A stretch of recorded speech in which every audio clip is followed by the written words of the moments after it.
different types of maps. So this helps us actually see only one particular feature is being expressed in the map. So it gives us the freedom to have maximum data regarding that. Okay, for example, the first type of map we have is called a political map.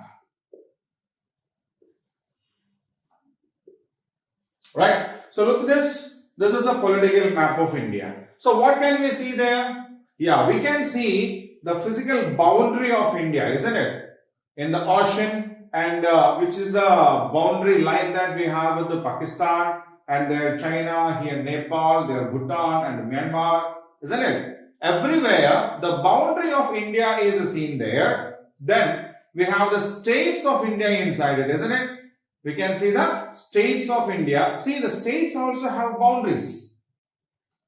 The state also have boundaries. Just like we have walls for the different rooms in our home, the states also have boundaries. Okay, we can see them, and every state has a capital.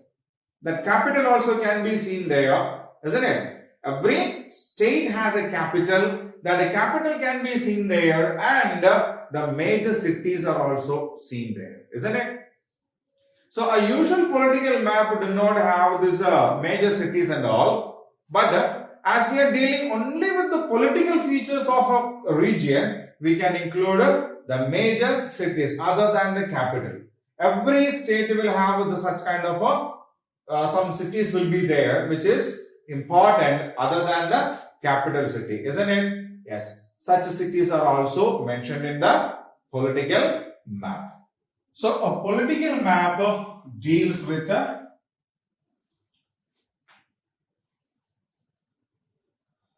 boundaries, states, capitals and other important cities of a region. Right? Now, the second one is called physical map. Physical map. See, this is a physical map of India. So what can we see on that? Yeah, we can see the mountains, the hills, the valleys, the plains, the plateaus, the coastal regions, rivers, deltas, isn't it? Yeah. So a physical map of a region actually deals with the physical features of that region. So where we have got hills, and we can even check which is a higher regions, even the hills itself, which are the lower ones, the mountains, the plains, the plateaus, the desert regions. Okay. So these kinds of physical features are expressed in a physical map, right? And this map is also called a relief map. Physical map is also called a relief map. They deals with the physical features like mountains, hills, plains, plateau, then rivers, deserts, then deltas, etc. Okay, so a physical map deals with the physical features of a region like mountains, hills, plains, plateaus, rivers, valleys, deltas, deserts, etc. Now, another type of map is called a climate map. It is called a climatic.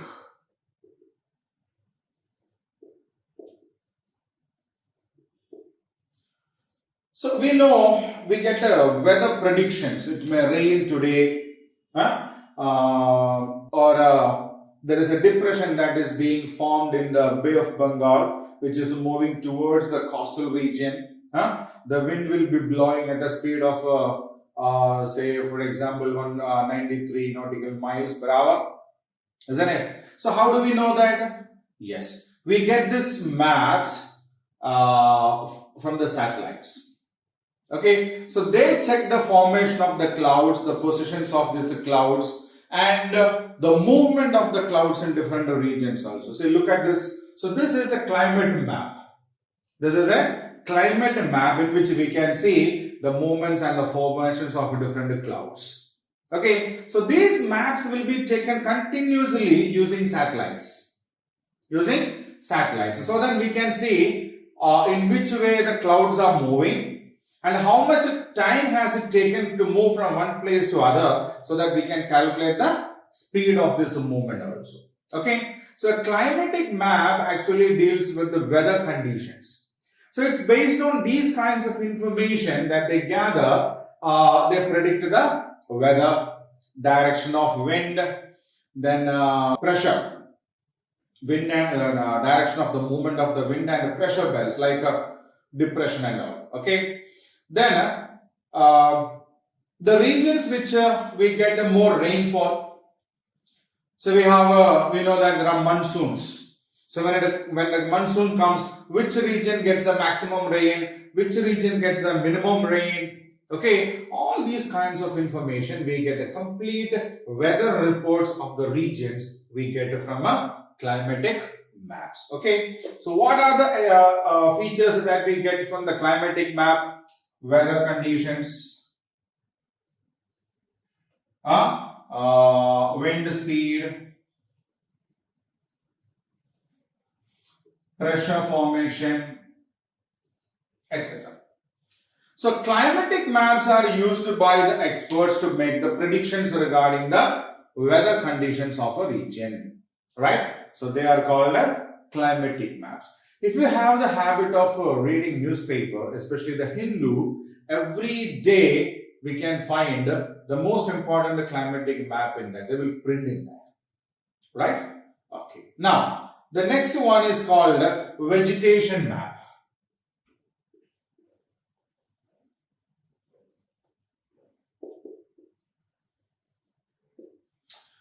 Vegetation actually means plant growth. Okay, we know deserts are there where there are no plants. Plains are there where we have got grassland kind of stuff.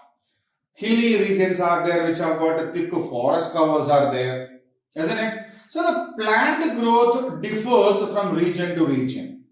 Some regions will have a thick plant growth like dense forest and all. Some regions will not have any plant growth at all like the deserts, right? So vegetation map actually deals with where in a particular region we can find this kind of vegetations. See, this is a vegetation map of India.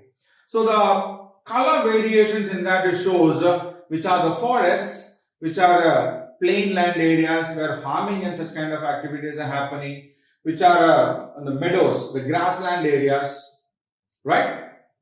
So this is a vegetation map which shows the distribution of plant growth across the country, right? So they deal with the locations of forests, meadows. Meadow means grasslands. Okay, so such a kind of information we get from a vegetation map. Then population map.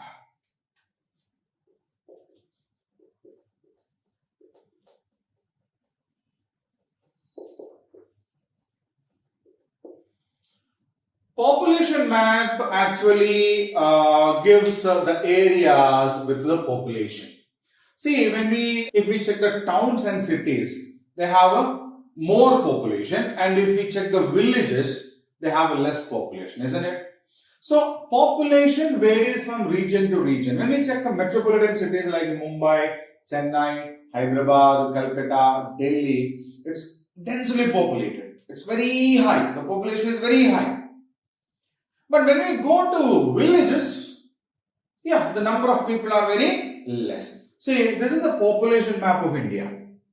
Okay, so where there are more people, more population, we have got thick dots, isn't it? And where there are very less population, small, some scattered dots kinds of things are seen there, isn't it?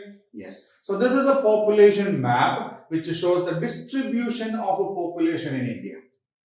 The distribution of a population in India. Which regions of India are thickly populated by the people and which regions of India are less populated by the people. So the distribution of people over the regions or area is given in a population map.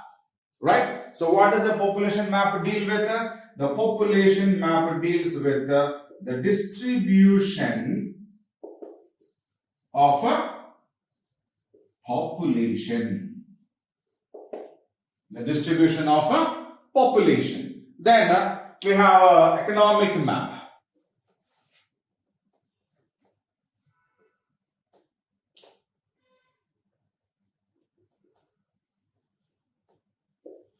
Economic map deals with the areas where we have economic activities happening there, like industries, agricultural areas, seaports, trade routes, okay, then mining centers, okay. So all these are related with the economy, or these maps are also known as commercial maps.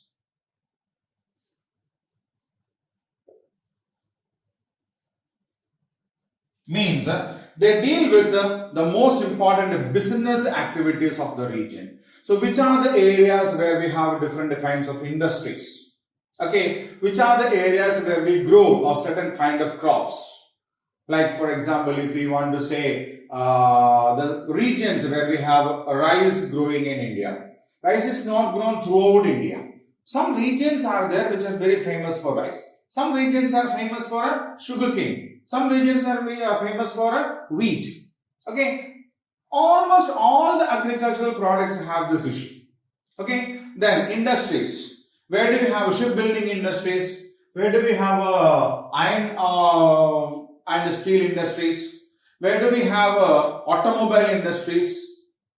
Okay, so all these are business activities, production and sales. Then trade routes. Trade routes. Trade routes means, yeah, the major routes through which we carry a lot of these kinds of goods that are produced. Seaports, from where most of these are exported. So these kinds of commercial production and distribution are shown in a economical or a commercial map. See, in this map, we can see the major port regions are there. Major port regions are there. Then we have the industrial units also in this map. Okay, it's clumsy. It looks clumsy because all industries are mixed up in that. The mines, the industries, the routes. Okay, but when we want to study a particular item, for example, if we want to study only the coal mines in India, then we will go for a separate map for coal mining. But that comes under economic or commercial map. Okay, so an economic map or a commercial map deals with industries, agricultural production,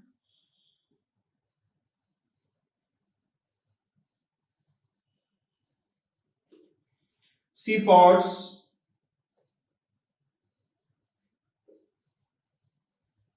trade routes, etc. Okay. So these are some of the major types of maps we have. Okay. There are still plenty of maps are there, but some major different types of maps that we need to know. Okay. The first is a political map, which deals with the boundaries, states, capitals and cities of a region. Then we have a physical map, which deals with the physical features of a region like mountains, hills, plains, plateaus, rivers, deserts, deltas, etc. It's also known as the relief map. Third is called a climatic map, which deals with the different features which can affect the weather conditions, wind speed, pressure belts, etc. Then vegetation map is the fourth one, which deals with the distribution of forests, grasslands, meadows, plains, etc. Population map is the fifth one, which shows with the distribution of population, which regions of a part of an area is thickly populated and which are less populated. Then we have a economic map which deals with the industries, agricultural productions, seaports, trade routes, etc. Okay, so all these maps are useful for different people, and the major problem with the globe is that we cannot have a separate globes for this. But as a map is concerned, we can create a maps of a particular region also. In that we can have any of these features. See, we have been continuously watching some maps over here. All the maps are of not of the world but of India, isn't it? At the same time, we can have the physical political map of the world, in which we can see the boundaries of the various countries that we have, right? Physical map, which are the major mountains throughout the world, major rivers, major hills, plains, plateaus, islands, all the features on this earth will be on that. Climate map, we can have it of the entire world, right? Vegetation map, the distribution of forests, grasslands and all throughout the world. Okay, population map, we already have it, right? Economic map, major industrial regions in the world. We cannot go for each and every in that because we need a larger map for that, right? So these are the different types of maps that we have.